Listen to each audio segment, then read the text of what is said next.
Hi, I'm Dr. Walter Matwychuk, and the purpose of today's intermittent reinforcement email message is to talk to you about one of REBT's core ideas, which is unconditional life acceptance.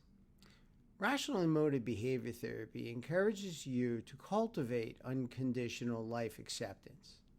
First, let me talk to you a little bit about what it is. Unconditional life acceptance involves an acknowledgement of life as it is. And we encourage you to see that life is a process that's very complex, that things are in constant motion and change, and that nothing really stays the same. Now, our language will bias us and make us think of it as separate moments. We have a day of the week or days of the week, but when in fact, life flows and all things change. And so REBT encourages you to look at life as a scientist would, with attitudes that are consistent with the evidence. Now, adversity occurs in everyone's life, and we can disturb ourselves by holding rigid attitudes and arguing with ourselves that certain conditions must exist in our lives.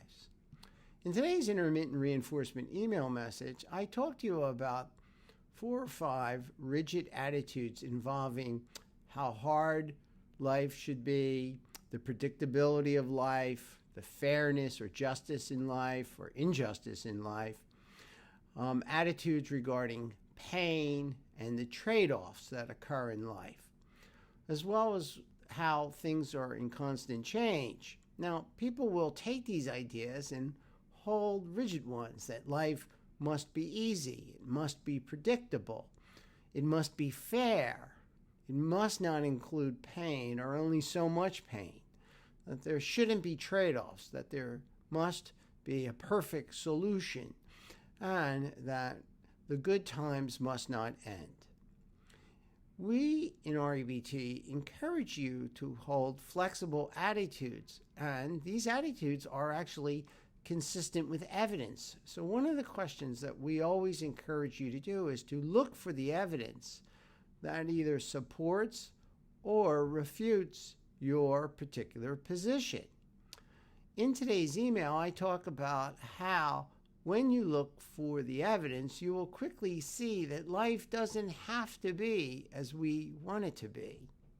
And the sooner we acknowledge this, the easier it will be for us to accept life as it is, cultivate unconditional acceptance for life, and then to change the things that we can change, which are our attitude towards life and maybe some of the particular aspects of life.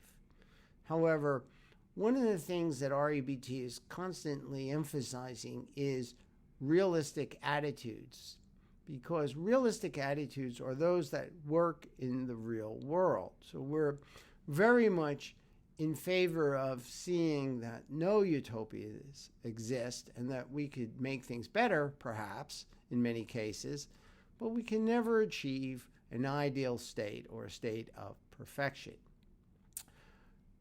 Unconditional life acceptance will help you find alternative paths to happiness when one path is blocked. And we see this type of tenacity and commitment to alternative paths to happiness as an indicator of emotional health.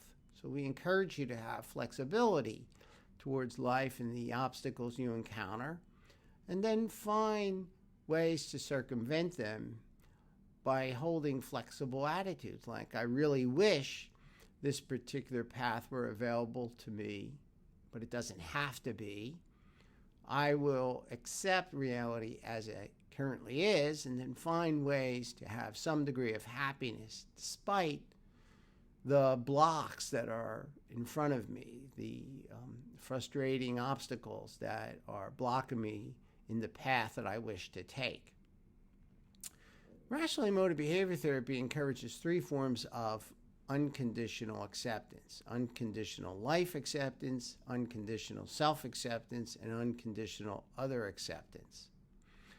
Unconditional life acceptance involves the acknowledgement of the complexity of life, the dynamic nature of life, and how life is never totally good or totally bad.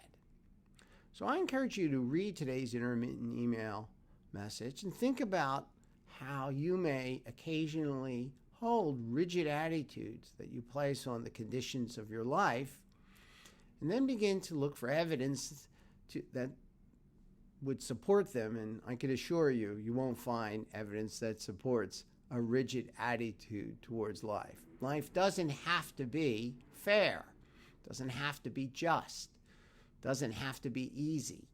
These ideas have no empirical evidence that support them. So read today's intermittent email message and remain vigilant for your idealistic thinking that will lead to unhealthy emotional reactions when life isn't as you would like it to be. Then you can adopt flexible attitudes and have healthy sadness, healthy sorrow, healthy disappointment that will enable you to accept life, find an alternative path to happiness, and adapt to life as it is. I would also like to remind you that every Saturday at 9 a.m. in Philadelphia, I hold a demonstration conversation on Zoom.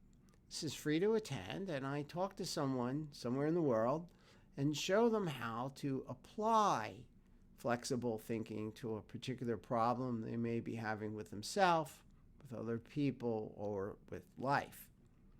It's at 9 a.m. Eastern, which is 2 p.m. in the UK, 4 p.m. in Moscow, 6:30 in India, and 10 p.m. in Japan.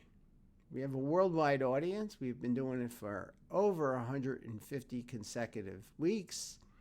I take questions at the end of the 40-minute conversation, and everybody learns something during it. Or, I don't want to overgeneralize, but many people learn a great deal by observing other people struggling to adopt flexible and non-extreme attitudes towards the particular adversity we may be discussing on any given week. But you will need the link to attend. It's free to attend, but you'll need to write to me at REBT Doctor, DOCTOR, at gmail.com, requesting the link so that you can attend. Once again, that's REBTDoctor at gmail.com. And I would encourage you also to carefully read today's intermittent reinforcement email message. Go to my website, rebtdoctor.com, and take advantage of all the educational resources I provide to help you learn how to think flexibly and in non-extreme ways so that you can change what you can change and accept what you can't. There's a great deal that you can't change, but you can always change your attitude towards adversity, and that's what REBT aims to help you to do. I hope to see you on Saturday. Till then, adopt flexible attitudes to the adversity you encounter.